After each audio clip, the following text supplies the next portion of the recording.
tragic. But when I looked through the notes, I didn't get a sense that you've processed that emotionally. When I read your account of what happened, it came across as, well, more of an objective rather than a subjective narrative. Oh, sorry. You don't know what that means, do you? What I mean is that the way you told the story is more like you were reading something from a book than you were talking about your own past. That makes me think you've cut yourself off from it. Is that right? Not sure? Well, I see in your file that you spend a lot of time by yourself and are good at self-dialogue. You know what I mean? Asking yourself questions and getting answers. So maybe you should ask yourself how you really feel about your past. Maybe you should give yourself a chance to really look at what happened and let yourself be upset about it so you can let it go. Hi, Vanessa. Would you like a candy? Butterscotch stay. No, thank you. Those have 35 calories apiece. Well, they taste good to me. Okay, I thought we could do something today that will help us get to know one another better. It looks like you've never taken an ink blot test, right? No? Okay. Then I'm going to show you some ink blots, like this one. And I want you to tell me the first thing it makes you think of. Here we go. What do you see here? A treehouse. It does look sort of like a treehouse, doesn't it? Do you like treehouses? I like to sit outside and read. That's good. Now, what about this one? A beetle. Really? Looks like a face to me. That's very interesting. Have you thought more about what we talked about? In our last session, you told me you were sad and scared about what happened to you. I suggested you write down exactly what made you so sad and scared. Did you do that? You know, I work with people of all ages, from little kids to the very elderly, and everyone reacts to tragedy differently. Tragedy always leads to a feeling of loss. It's a hole that feels funny, right? Yeah. So, if you could process those feelings, how do you think it would affect your fantasies? Would you keep them in the way they are? What are you doing? Oh, you like those? I do too. They smell so sweet, don't they?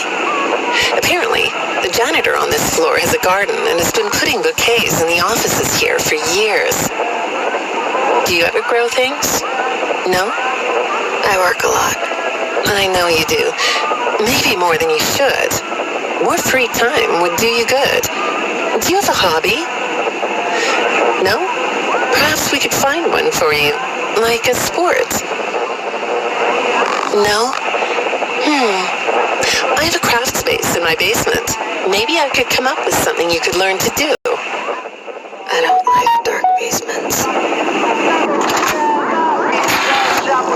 I'd say make yourself comfortable, but I think you already are. It looks like you could take a nap.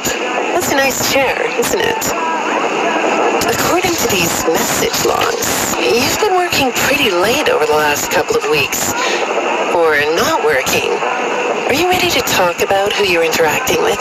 From what I can see here, the interaction is getting more serious. Is it distracting you from your work? My work is important. There's a non-disclosure agreement. Good morning, Vanessa. Well, I can't blame you for looking out the window instead of listening to me. It's a gorgeous day, isn't it? I like the blue sky. So do I. Now, let's see what we can get done on this nice sunny day. Okay, here we go. I know part of your job requires you to do online searches, but a routine audit of your search history has revealed that you're doing a little private searching on company time. Is that right? I get breaks. That's true. So, on your breaks, it looks like you were shopping for a costume. You purchased some fake fur material. What are you going to make?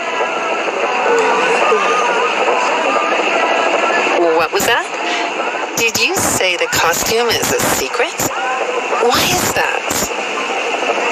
I can't talk about this. He said he would always be watching. He could be here, or there, or anywhere in between. Are you talking about your dad? Have those feelings come up again?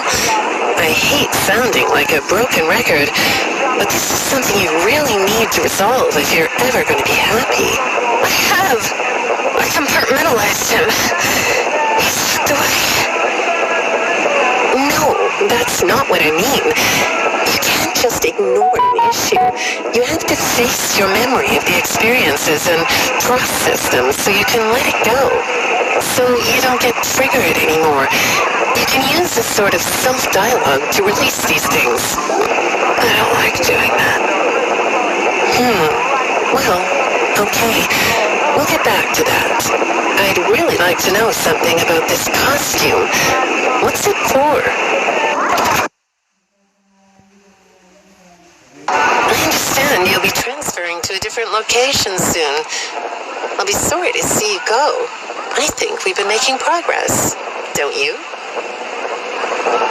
You can request to come back and speak with me more on your own time, though. Did you know that? Our sessions don't have to be company mandated. I have all sorts of clients, Vanessa. I don't just work with corporations. I work with individuals and small groups. I even work in schools.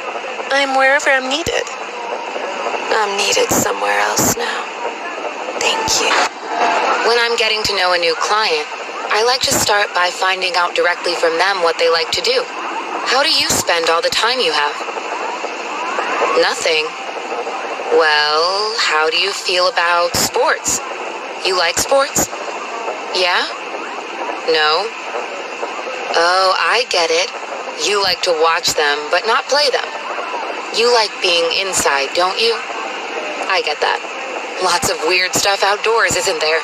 Yeah, I understand. Well, I hate to do this right off the bat, but I've been directed to ask you about this.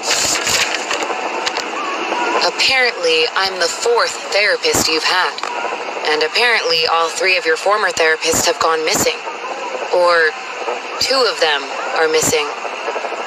I don't want to scare you, but I have to tell you that one of them was found dead. That doesn't seem to upset you. Well, then I guess I'll go ahead and tell you that the woman's body was pretty messed up. It looked like it was mangled by machinery. That doesn't bother you either?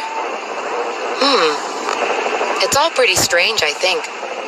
I'm not clear on the circumstances. Apparently the police don't have any evidence. How does all of this make you feel? Maybe I should be watching my back. Yeah, that's funny, isn't it? Okay, shall we move on to something lighter? Do you know a place called Freddy Fazbear's Mega Pizzaplex? I'll take your silence as a yes. And besides, I know you know it, because the technicians who work for Pizzaplex know you. Or rather, I guess it would be better to say that they think they do. They report that they've caught you on camera, or at least it appears to be you. Nothing to say about that? Well, the techs are convinced that you've hacked into their system many times. Although, I'll admit I don't see any proof here. Seems like they have more of a gut feeling than fact. But apparently, the hacks are causing all kinds of problems. You get a kick out of that? The idea of techs running around like chickens with their heads cut off? Yeah, that's a funny image, isn't it? But seriously, I have to say that I think it's weird that you'd spend so much time in such a busy, social place. You seem like more of a loner to me. Lots of time by yourself instead of with friends. Lots of time talking to yourself. Right? Is it the electronics you like? I saw in your file that you have developed software programs that talk to you in repeat phrases, right? The program asks you questions and prompts you for responses. It's kind of like your own self-therapy, isn't it? Another way of talking to yourself to work things out, right? When I saw some of your recent encrypted conversation logs, that's what I thought I was looking at. It felt like I was watching someone go back and forth in their own head. But the text found something that's different than that. When I read what they found, at first, I thought I was looking at more examples of you just talking with yourself. Then I realized it was different. When I study this, it sounds like there is someone else responding to you. Who is it?